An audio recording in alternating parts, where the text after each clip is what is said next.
माधवी अपने पति रमेश और अपने बेटे अजय के साथ रहा करती थी।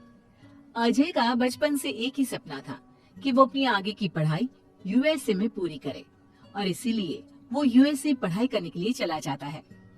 3 साल बाद जब वो अपनी पढ़ाई पूरी करके आता है तो अपने बेटे के आने की खुशी में माधवी उसके पसंद के कई तरह के पकवान बनाती है और जब घर की डोरबेल बजती है तो माधवी अपने पति रमेश को कहती है, लगता है मेरा अजय आ गया है, आप यहीं बैठना, मैं दरवाजा खोलती हूँ। माधवी जल्दी से जाकर दरवाजा खोलती है तो दरवाजे पर अजय के साथ एक लड़की को देखकर वो अजय से पूछती है, ये कौन है बेटा? माँ, ये ग्रेटी है। हम दोनों यूएसए में साथ ही पढ़ते थे और अब ग्रेटी इस घर की बहू है। क्या बहू? अरे बेटा, तूने शादी कर ली और बताया भी नहीं।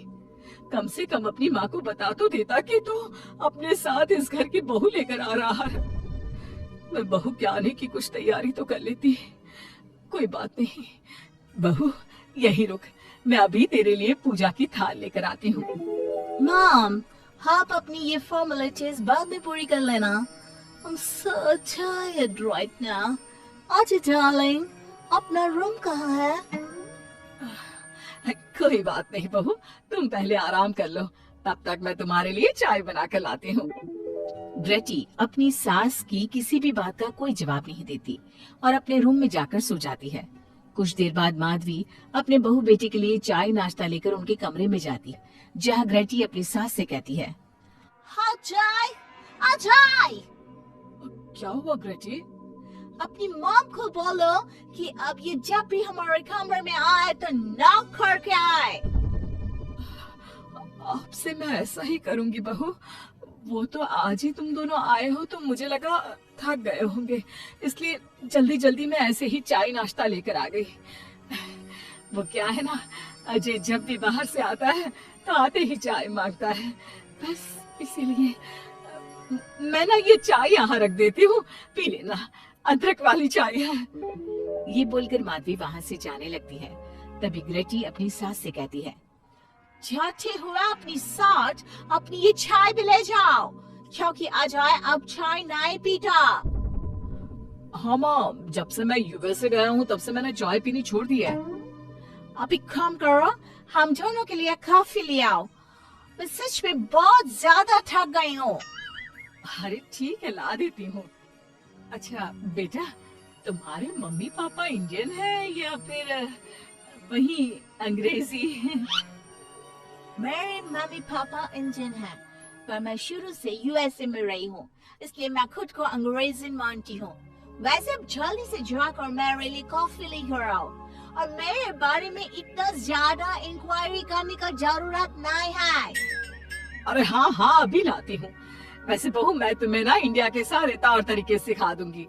अरे क्या हुआ, तुम्हारी परवरिश अगर यूएसए में हुई है, हाँ तो इंडियन ही ना। आपसे ज्ञान नहीं मांगा है, अब कुछ देर के लिए हम दोनों को अकेला छोड़ दो प्लीज, हाथ छोड़ता है। अपनी बहू की बात सुनकर माधवी वहाँ से चली जाती है। माधवी का उतरा हुआ चेहरा देखकर रमेश माधवी से कहता है, हमने इस नालायक को बाहर पढ़ने के लिए भेजा था और इसने क्या किया, बाहर से अंग्रेजन बहू उठाकर ले आया। माधवी, तुम बहुत भोली हो, पर मैं नहीं, ये लड़की हमारा घर तोड़ देगी, हमसे हमारे अजय को दूर कर देगी। देखा, आते ही कैसे रोब झाड़ रही है, जैसे तुम इस घर की नौकरानी हो। तुम उसको बोलो कि तुम इस घर की मालकिन हो और उसकी सास हो, वो वही करे जो तुम कहोगी। अरे आप बेकार में ही गुस्सा हो रहे हैं, बहू यूएसए की है, यहाँ नई नई आई है, उसको यहाँ के तौर तरीके नहीं पता और वो मुझे अपनी माँ मानती है, तभी तो अपने नखरे दिखा रही है। वैसे भी ना बहू बेटी दोनों बराबरी होती है।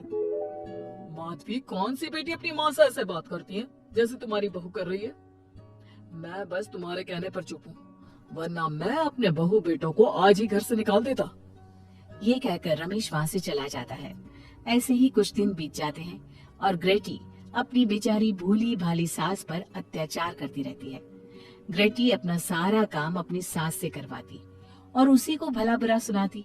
ऐसे ही एक दिन माधवी कपड़े धो रही होती है और ग्रेटी माधवी को सताने के लिए अपने सारे कपड़े लाकर उसे देती है और कहती है, मॉम्स, ये मेरे कुछ कपड़े हैं, जरा इन्हें भी धो दो। इतना बोलकर ग्रेटी तैयार होकर घर से जाने लगती है। तभी माधवी उससे कहती है, बहू, आज तुम्हारे ससुर के दोस्त के घर में एक छोटी सी पार्टी है। उन्होंने सहपरिवार बुलाया है। मैं चाहती हूँ कि तुम और अजय भी आज हमारे साथ वहाँ चलो और आज ना साड़ी पहनना। मॉम, अभी मैं क्लब जा रही हूँ, रात को मुझे टाइम मिलेगा तो आपके साथ चली जाऊंगी, पर सारी बारी नहीं पहनूंगी। ये कहकर ग्रेटी वहाँ से चली जाती है। शाम हो जाती है। सब ग्रेटी के घर आने का इंतजार करते हैं और इस वजह से कोई भी पार्टी में नहीं जा पाता। इंतजार करते करते रात के 12 बज जाते हैं। 12 बजे रात को ग्रेटी नशे की हालत में जख्मी घर आती है। अपनी बहू के सर और हाथ पर लगी चोट देखकर माधवी परेशान हो जाती है और जल्दी से फर्स्ट एड का बॉक्स लाकर अपनी बहू के सर पर पट्टी करती है। एक माँ की तरह प्यार करते हुए वो अपनी बहू से कहती है, बहू, तुझे चोट कैसे लग गई बेटा? मैं घर आ रही थी, एक बाइक वाले से मेरी चक्कर हो गई। कोई बात नहीं बेटा, कल सुबह होते ही तुझे अपने फैमिली डॉक्टर के पास ले जाऊंगी। अच्छा, अब तू ना आराम कर, मैं तेरे लिए अभी हल्दी वाला दूध लेकर आती हूँ। माधवी, मैंने तुम्हें पहले ही समझाया था, ये अंग्रेजन हमारे घर के लिए ठीक नहीं है, पर तुमने मेरी एक नहीं मानी। अब देख लो, आज इस अंग्रेजन बहू की वजह से सारे मोहल्ले में हमारी नाक कट गई है। आज सब हम पर हंसते हैं और ये सब कुछ तुम्हारी वजह से हुआ है, तुम्हारी छूट की वजह से हुआ है। ये कहकर रमेश अपने रूम में चला जाता है, पर माधवी अपनी बहू की पट्टी करके उसे उसके कमरे में जाकर सुला देती है। अगले दिन माधवी ग्रेटी को लेकर अपने फैमिली डॉक्टर के पास जाती है, जहाँ ग्रेटी देखती है कि उस डॉक्टर की बहू ने साड़ी पहनी है और एक संस्कारी बहू की तरह घर में पूजा पाठ करके अपने सास ससुर के पैर छूकर उनका सुबह सुबह आशीर्वाद लेती है। डॉक्टर की बहू को देखकर ग्रेटी को अपना बर्ताव याद आता है और उसे एहसास होता है कि वो अपनी भोली और मासूम सास के ऊपर कितना अत्याचार करती है, पर फिर भी माधवी सबसे लड़कर हमेशा उसका साथ देती है। ये सब देखकर ग्रेटी को पश्चाताप होता है और कुछ देर बाद वो दोनों दवाई लेकर घर आती है। जब माधवी ग्रेटी को दवाई खिलाने के लिए उसके पास जाती है तो, मॉम, मुझे माफ कर दीजिए, मैंने कभी भी आपके प्यार को नहीं समझा, आप पर इतना अत्याचार किया, आपकी बेइज्जती की, आपसे घर का सारा काम करवाया। आपने मुझे कितनी छूट दी, पर फिर भी मैं आपके साथ इतना बुरा करती थी।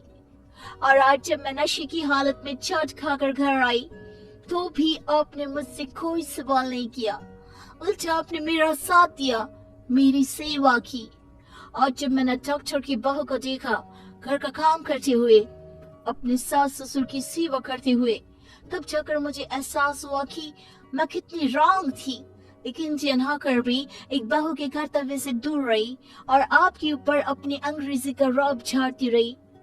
मुझे माफ कर दीजिए सासू माँ। बेटा, अक्सर बच्चों से गलतियां हो जाती है। ऐसे भी सुबह का भूला अगर शाम को घर आ जाए तो उसे भूला नहीं कहते बहू।